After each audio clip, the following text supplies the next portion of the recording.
तेजस classes में आपका स्वागत है। बिहार एसएससी प्रथम इंटर स्तरीय मुख्य परीक्षा का A50 मतलब यानी 50वां मॉक टेस्ट है। यानी आज हम लोग हाफ सेंचुरी लगा दिए हैं, ठीक है। इससे पहले 49 मॉक टेस्ट अपलोड किया जा चुका है। अगर आप उन वीडियोस को नहीं देखे हो तो मेरा एक ही रिक्वेस्ट है यार, आप जाके ज़रूर देख लो, ठीक है। क्योंकि यह मॉक टेस्ट आपकी ज़िंदगी बदलने वाली है। आप अगर आपके पास जॉब है तो आप घर में आके जॉब करोगे, अगर आपके पास जॉब नहीं है तो आपकी ज़िंदगी डेफिनेटली बदल जाएगी, ठीक है। घर में जॉब करने का सबसे आपके पास मुझे लग रहा है कि 2-3 सालों में ये लास्ट अटेम्प्ट है। पीडीएफ के लिए आपको टेलीग्राम चैनल ज्वाइन करना पड़ेगा, डिस्क्रिप्शन में लिंक है, जाके ज्वाइन कर लो। यह मॉक टेस्ट आपको सुबह 7:30 बजे अपलोड कर दिया जाता है। आप 7:30 बजे नहीं आपको नोटिफिकेशन आता है तो 7:35 तक यानी 7:35 तक आप जाकर डेफिनेटली चेक किया करो। 101% वहाँ पे अपलोड रहता है।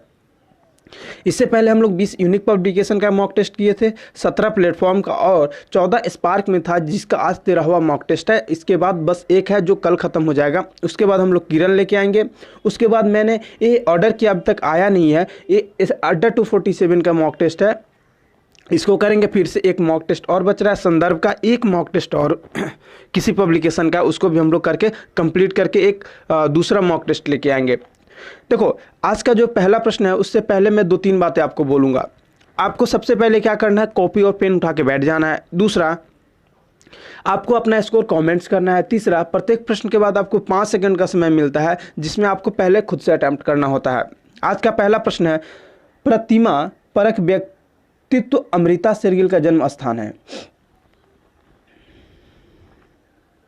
इसका आंसर हो जाएगा ऑप्शन ए, हंगरी में। देखो, अमृता शेरगिल एक प्रसिद्ध भारतीय चित्रकार थी। इनका जन्म बुडापेस्ट यानी हंगरी में 1913 ईस्वी में हुआ था, ठीक है। इनके पिता एक पंजाबी सिख थे और माता हंगरी निवासी यहूदी यानी यहूदी थी, ठीक है। अमृता शेरगिल को भारत की फ्रीडा काहलो भी कहा जाता है।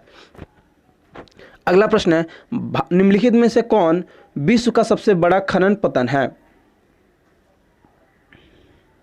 इसका आंसर हो जाएगा ऑप्शन सी, हेडलेड। देखो, हेडलेड बंदरगाह ऑस्ट्रेलिया के पश्चिम में स्थित है। यह विश्व का सबसे बड़ा खनन बंदरगाह है। यह विश्व में सबसे व्यस्त निर्यात बंदरगाह भी है। अगला प्रश्न है, किसने लगान को भू उपज के उस भाग के रूप में परिभाषित किया था जो मृदा को मूल अनश्वर शक्ति के प्रयोग के लिए जमींदार को अदा किया जाता है। इसका आंसर हो जाएगा ऑप्शन ए, रिकार्डो। देखो, अर्थशास्त्र डेविड रिकार्डो ने अपनी पुस्तक the principle of political economy and taxation में कहा है कि लगान भूमि के उत्पादन का एक भाग है जिसका भुगतान मृदा की अनश्वर और मूल शक्तियों का प्रयोग करने के परिणाम स्वरूप भूमि मालिक को किया जाता है। इसे प्रायः ब्याज और पूंजी के लाभ के नाम से भी जाना जाता है और किसान द्वारा अपने भू मालिक जमींदार को वर्ष में एक बार भुगतान की गई राशि के लिए इस शब्द का प्रयोग किया जाता है। अगला प्रश्न है, आर्थिक सहायता सरकार द्वारा किसको किया जाने वाला भुगतान है। इसका आंसर हो जाएगा ऑप्शन बी, उत्पादक यूनिट, ठीक है।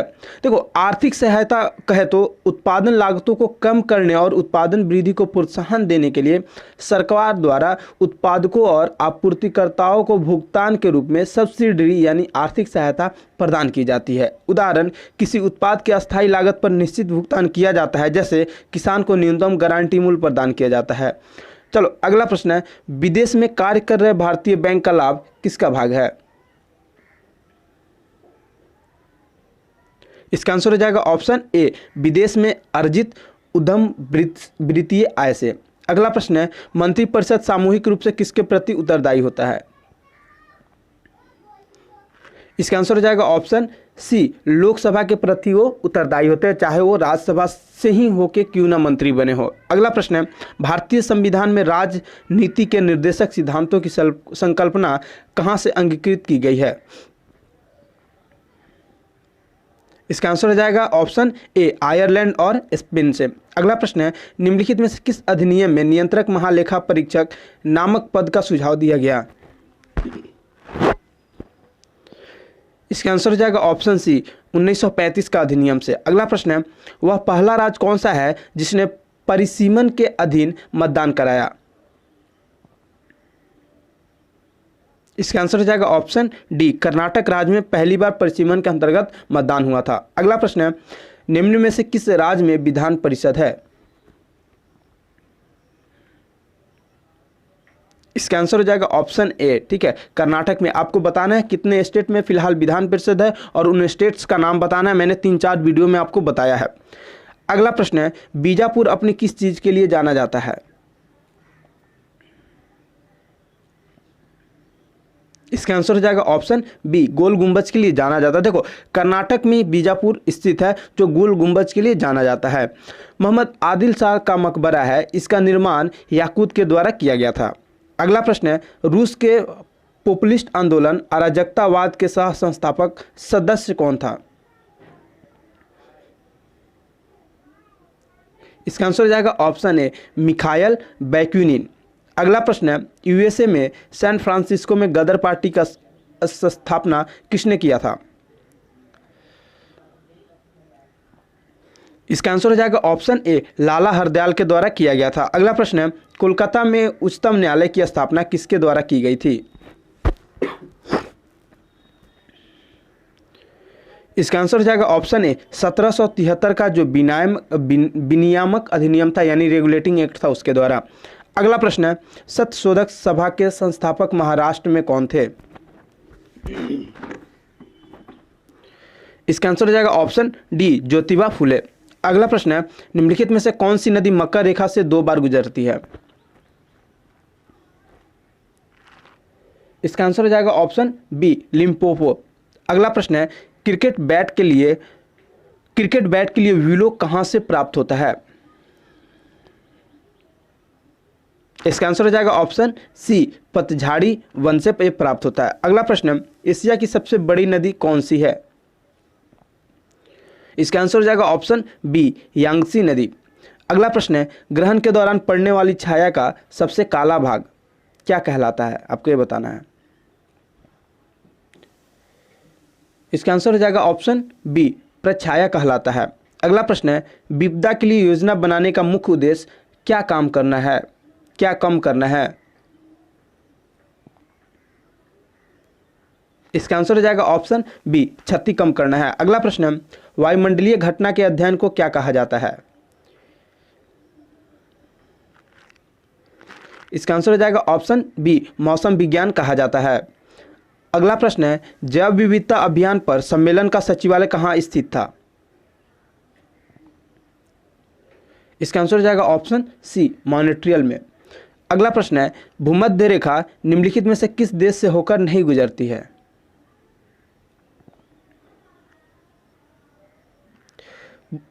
इसका आंसर हो जाएगा ऑप्शन बी, मैक्सिको से होकर नहीं गुजरती है। अगला प्रश्न है, अधिकांश भू प्रॉपर्टी किस सेल से बनी है? इसका आंसर हो जाएगा ऑप्शन ए, अधिकांश भू प्रॉपर्टी आपका अग्नेय सेल से बनी होती है। अगला प्रश्न है, निम्नलिखित नगरों में से मरुस्थल देश माली की राजधानी कौन सी है? इसका आंसर हो जाएगा ऑप्शन बी, बमाको में है। अगले प्रश्न से पहले कुछ चीज़ मैं बात करना चाहता हूँ। देखो, एक कल मैं मैथ का मॉक टेस्ट जो था 3 अपलोड किया था, ठीक है। इसका जो एवरेज व्यू ड्यूरेशन आप देख रहे हो ये मिनट में है, ठीक है। एवरेज व्यू ड्यूरेशन लगभग 6 मिनट है, लगभग 6 मिनट। एक बात बताइए, शायद मुझे लगता है कि मैथ और रीजनिंग का आप लोगों का नीड नहीं है।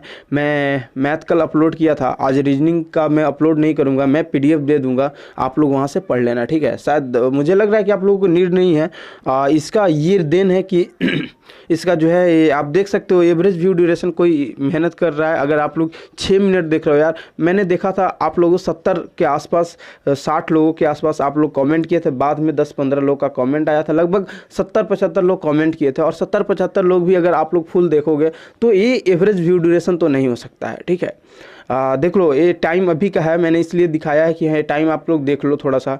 और शायद मुझे लगता है कि नीड नहीं है।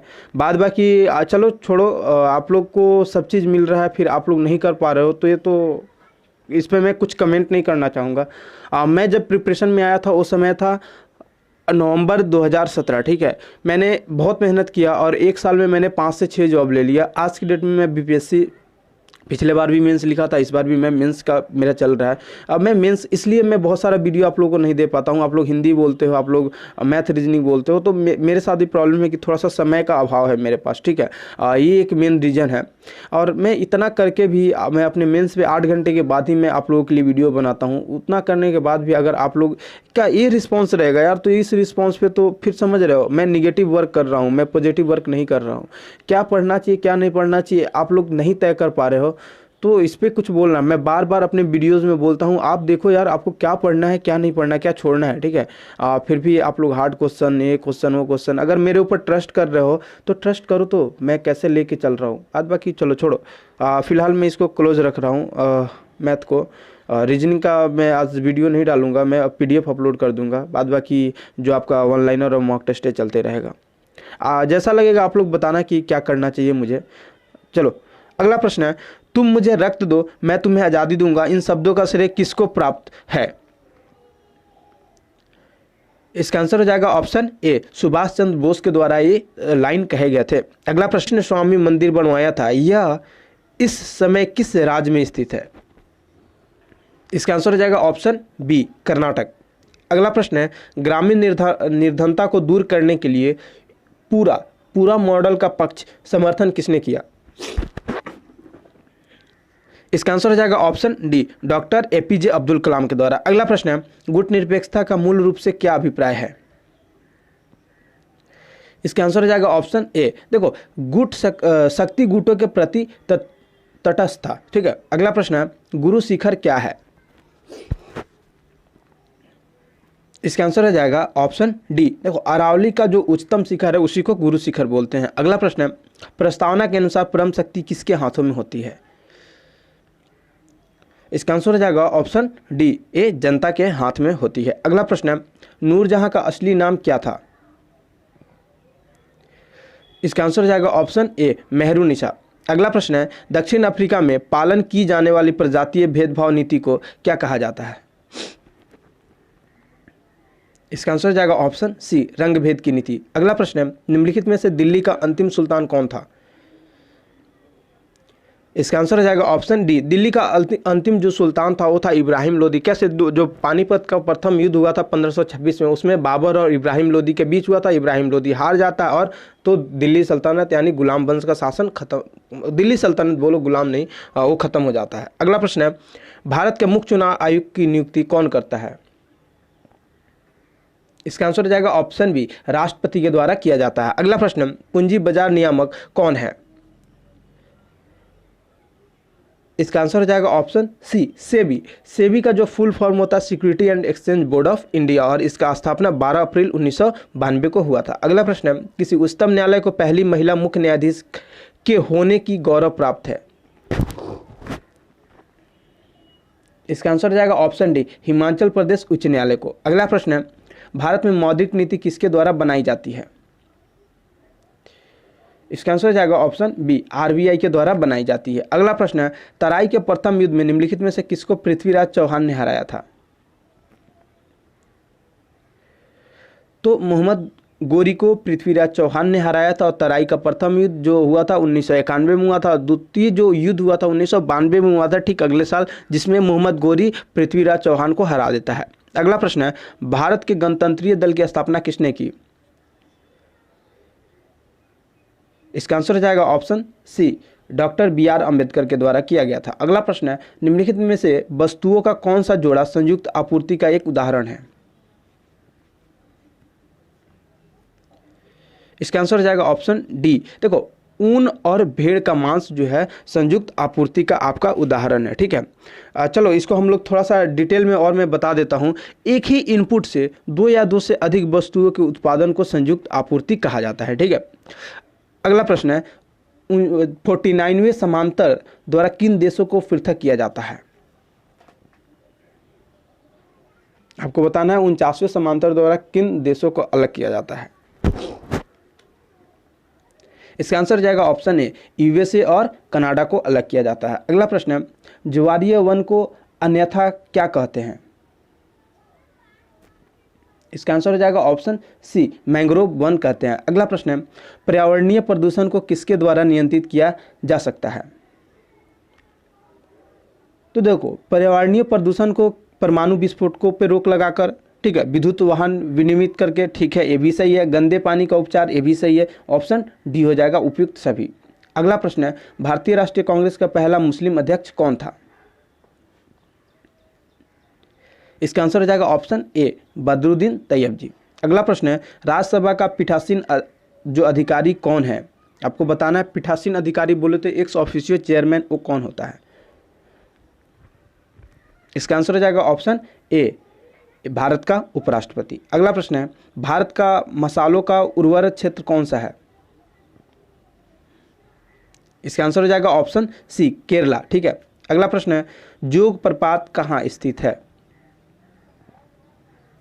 तो जोग जलप्रपात आपको कर्नाटक में स्थित है। ऑप्शन सी हो जाएगा। अगला प्रश्न है, एक भौगोलिक क्षेत्र में सभी पारिस्थितिकी तंत्रों को एक साथ लेकर एक अधिक बड़ी यूनिट बनाते हैं, इसको क्या कहते हैं? इसका आंसर हो जाएगा ऑप्शन सी, जीवोम कहते हैं। अगला प्रश्न है, सहलगनता की खोज किसने की थी? इसका आंसर हो जाएगा ऑप्शन डी, बैटसन के द्वारा किया गया था। अगला प्रश्न है, जेनेरा प्लांटेरियम का लेखक कौन है? इसका आंसर हो जाएगा ऑप्शन ए, जेनेरा प्लांटेरियम के लेखक कार्ल लिनियस थे। ठीक है। अगला प्रश्न है, पनांग के बीजाणुधनिर पत्ते को क्या कहा जाता है? इसका आंसर हो जाएगा ऑप्शन सी, देखो, बीजाणुधानी पुंज कहा जाता है। अगला प्रश्न है, साइकस के प्रवाल मूल किसमें सहायक होते हैं? इसका आंसर हो जाएगा ऑप्शन बी, जल अवशोषण और नाइट्रोजन स्थितीकरण के। ठीक है। अगला प्रश्न है, मॉस में जल का वहन किसके द्वारा होता है?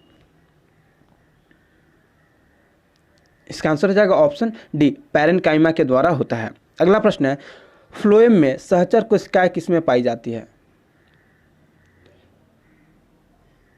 इसका आंसर हो जाएगा ऑप्शन डी, जो फ्लोएम में सहचर कोशिकाएं होती है वो आवृत बीजी होती है, बीजी में पाई जाती है। अगला प्रश्न है, निम्नलिखित में से क्या सोपानी परिमाण है? इसका आंसर हो जाएगा ऑप्शन डी, स्थिर वैद्युत विभव। अगला प्रश्न है, एक समान गति वाला पिंड, एक समान गति वाला पिंड क्या होगा? वो त्वरित नहीं होता है। अगला प्रश्न है, एक समान वेग से चल रही गाड़ी में से एक व्यक्ति प्लेटफॉर्म पर एक गेंद गिराता है, प्लेटफॉर्म पर खड़े एक प्रेक्षक द्वारा देखा जाने वाला गेंद का पथ कैसा होगा? इसका आंसर हो जाएगा ऑप्शन सी, परवलय होगा। अगला प्रश्न है, इंटरनेट के क्षेत्र में www का प्रयोग किसके लिए किया जाता है? इसका आंसर हो जाएगा option B, world wide web के द्वारा। अगला प्रश्न है, इंटरनेट से सूचना लेने के लिए किस अनुप्रयोग यानी एप्लीकेशन का प्रयोग किया जाता है? इसका आंसर हो जाएगा ऑप्शन बी, वेब ब्राउजर का। अगला प्रश्न है, निम्नलिखित में से क्या जल की अस्थायी कठोरता का कारण है? जल की अस्थायी कठोरता का क्या कारण है? इसका आंसर हो जाएगा ऑप्शन सी, कैल्शियम सल्फेट। अगला प्रश्न है, निम्नलिखित में से कौन सा तत्व उत्कृष्ट गैसों का उदाहरण है? इसका आंसर हो जाएगा ऑप्शन डी, हीलियम। अगला प्रश्न है, न्यूक्लियर रिएक्टरों में भारी जल का प्रयोग शीतलक के रूप में किया जाता है। भारी जल वो क्या होता है? हाइड्रोजन भरी आइसोटोप से युक्त जल होता है। ऑप्शन डी हो जाएगा। अगला प्रश्न है, निम्नलिखित में से कौन सा तत्व प्राकृतिक रेडियो एक्टिविटी नहीं दर्शाता है? इसका आंसर हो जाएगा ऑप्शन सी, एल्युमिनियम। अगला प्रश्न है, निम्नलिखित में से कौन सा एंजाइम रक्त कथक का बनने में सहायता करता है? इसका आंसर हो जाएगा ऑप्शन ए, ट्रिप्टेस एंजाइम। अगला प्रश्न है, एक फ्लॉपी डिस्क में कितना डाटा स्टोर किया जा सकता है? इसका आंसर हो जाएगा ऑप्शन बी, 1.44 MB। अगला प्रश्न है, जैव डिजिटल अधिकतर किसके द्वारा उत्पादित किया जाता है?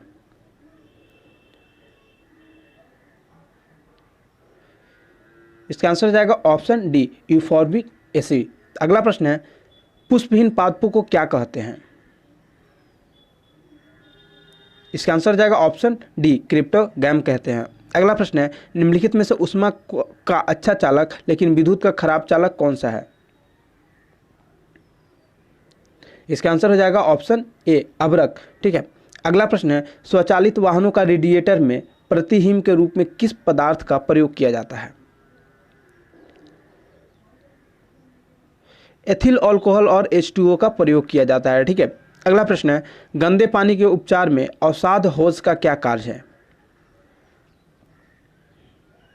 इसका आंसर हो जाएगा ऑप्शन डी, निलंबित ठोस पदार्थ को हटाना। अगला प्रश्न है, अधिकांश लोगों के कानों के लिए अल्पमत श्रवण योग्य ध्वनि का क्या स्तर है?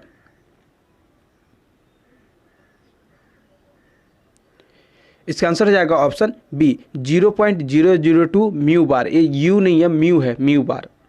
जो मॉक टेस्ट 50 आपका 49 का है, लास्ट यानी क्वेश्चन ऑफ द डे का आंसर होगा, निम्न में से कौन सा रोग वायरस से नहीं होता है? तो इसका जो करेक्ट आंसर हो जाएगा वो ऑप्शन हो जाएगा सी, टाइफाइड। ठीक है। जो आज का क्वेश्चन ऑफ द डे है, पादपों द्वारा अवशोषित जल का अतिरिक्त अंश किसके द्वारा बाहर निकाला जाता है? आपको इसका आंसर कमेंट करके देना है। ठीक है। आप कितना स्कोर किए हो उसको भी कमेंट करके दो। मैंने बीच में एक आध प्रश्न आपसे पूछे हैं, उसका आंसर आप जरूर दो। अगर आपको नहीं पता है तो आप गूगल सर्च करके दो, लेकिन दो, उससे क्या होगा, आपको सीखने का मौका मिलेगा। ठीक है।